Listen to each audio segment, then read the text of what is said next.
안녕하세요. 말씀으로 나를 살리고 세상을 살립니다. 말씀 한 모금의 김승태 전도사입니다. 오늘 공동체 성경 읽기 본문은 이사야 31장에서 35장까지의 말씀인데요. 그 중에서 오늘은 35장 8절에서 10절을 봉독하고 함께 말씀의 물가로 나아가도록 하겠습니다. 거기에 대로가 있어 그 길을 거룩한 길이라 일컫는 바 되리니 깨끗하지 못한 자는 지나가지 못하겠고 오직 구속함을 입은 자들을 위하여 있게 될 것이라 우매한 행위는 그 길로 다니지 못할 것이며 거기에는 사자가 없고 사나운 짐승이 그리로 올라가지 아니하므로 그것을 만나지 못하겠고 오직 구속함을 받은 자만 그리로 행할 것이며 여호와의 속량함을 받은 자들이 돌아오되 노래하며 시온에 이르러 그들의 머리에 영영한 희락을 띠고 기쁨과 즐거움을 얻으리니 슬픔과 탄식이 사라지리로다. 오늘 본문 8절은 이렇게 시작합니다. 거기에 대로가 있어 그 길을 거룩한 길이라 일컫는 바 되리니 하나님께서 말씀하신 이 대로, 이 큰 길은, 이 거룩한 길은 어떤 단순한 육체적인 귀향을 의미하는 것이 아닙니다.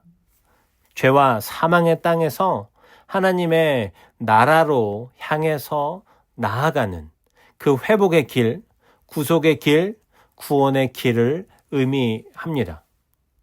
거룩한 길은 이사야에서 끊임없이 반복되어서 선포되고 있는 심판과 회복, 그리고 낙심과 이 소망 사이에서 우리를 향하신 하나님의 놀라운 약속의 말씀인 것입니다.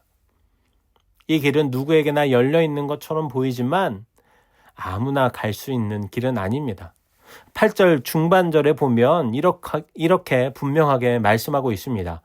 깨끗하지 못한 자는 지나가지 못하겠고 오직 구속함을 입은 자들을 위하여 있게 될 것이라. 아멘. 거룩한 길은 거룩하신 하나님께 나아가는 길이기 때문에 그 길을 걷는 자는 단지 발걸음을 옮기는 사람에 그쳐서는 안 되는 것입니다. 마음이 새로워지고 삶이 변화되고 하나님의 구속함을 입은 자여야 합니다. 다시 말하면 회개와 회신과 거듭남이 선행되어야 걷게 되는 길인 것입니다.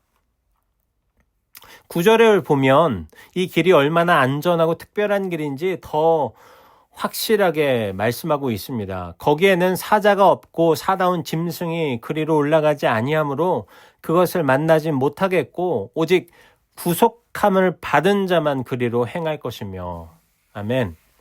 고대 근동의 광야는 죽음과 이 두려움이 항상 공존하는 그런 공간이었습니다. 짐승의 위협이 있고 강도가 출몰하고 물과 식량이 부족한 죽음의 장소였습니다. 그러나 하나님은 그곳에서 하나님께서 열어주시는 거룩한 길을 우리에게 허락하십니다. 그리고 그 거룩한 길은 광야와는 다른 길입니다. 죽음의 길이 아닙니다. 그 길에는 사자도 없고 짐승도 없습니다. 하나님이 지키시고 인도하시고 보호하시는 길입니다.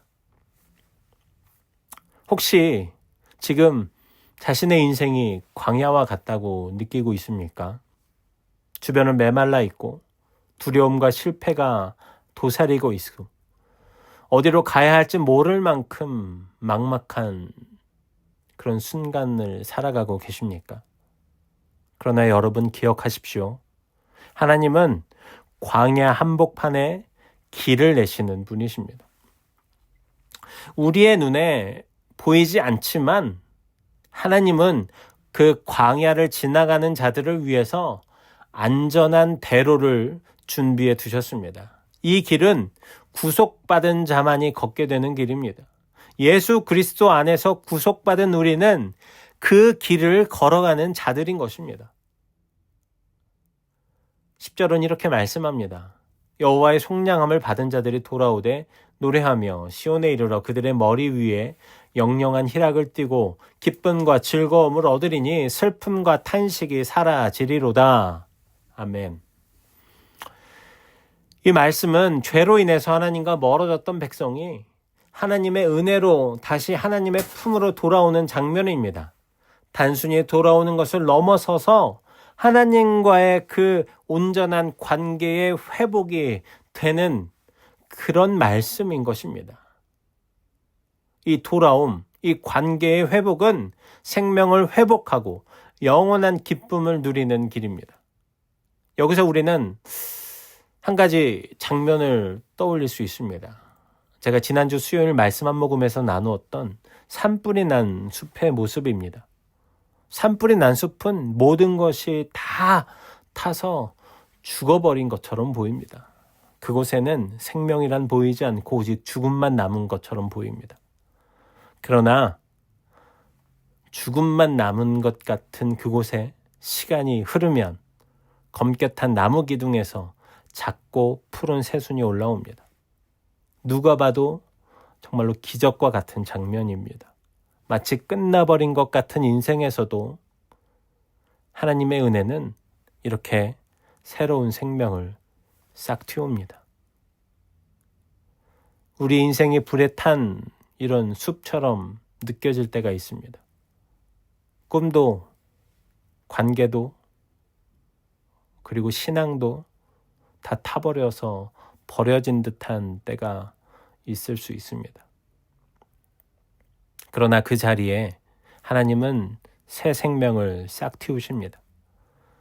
우리의 인생에 하나님께서 새 순을 돋우고 계십니다. 거룩한 길 위에 다시 피어날 그 생명을 말입니다. 사랑하는 우리 요셉의 청년 여러분, 하나님은 단순히 돌아오게 될 것이라고 약속만 하시는 분이 아닙니다. 그 약속을 지키시며 그 길을 만드시는 분입니다. 그리고 그 길에 생명을 두시고 보호하십니다. 우리가 그 길을 걷는다면 우리는 결국 시온으로 도달하게 될 것입니다. 여러분, 그 길은 지금 우리 앞에 놓여 있습니다. 세상의 길은 때로는 화려하고 넓어 보이지만 생명을 보장하지 않습니다. 그러나 하나님의 길, 거룩한 길은 좁고 힘들고 외로워 보일지라도 오직 그 길만이 안전한 길이고 진정한 평안의 길이고 생명의 길입니다. 그러므로 여러분, 오늘도 그 거룩한 길을 바라보길 소망합니다. 그리고 기꺼이 그 길 위에 서서 걷는 자가 되기를 소망합니다. 그 길의 끝에서 우리를 기다리시는 분, 우리를 구속하시고 인도하시는 여호와 하나님이 우리의 동행자가 되어 주실 것입니다. 이제 기도의 물가로 함께 나아갑시다. 사랑과 은혜가 풍성하신 하나님 아버지, 오늘도 하나님의 말씀을 허락하심에 감사합니다. 세상은 흔들리고 인생은 사막과 같지만 주님은 그 한복판에 생명의 길을 내십니다. 우리가 이 시대의 광야 한가운데에서도 포기하지 않고 주님을 따라 걷고 그 걸음 속에서 슬픔과 탄식이 물러가고 기쁨과 즐거움이 가득 차는 그런 은혜를 누리길 소망합니다. 이 땅에 하나님의 나라와 복음을 위해 쓰고 헌신하는 선교사님들을 기억해 주시고 그들의 발걸음을 축복해 주십시오. 또 이번 여름에 우리 교회가 섬기는 우간다와 카자흐과 베트남에 예수님의 이름이 선포되고 그 복음이 널리 퍼지게 해주십시오. 오늘도 우리와 함께 하시며 인도하시는 주님만을 바라봅니다. 각자의 삶에 꼭 필요한 것들을 공급해 주시고 만남의 축복을 더해 주세요. 감사합니다. 사랑합니다. 거룩한 길 되신 예수님의 이름으로 기도합니다. 아멘.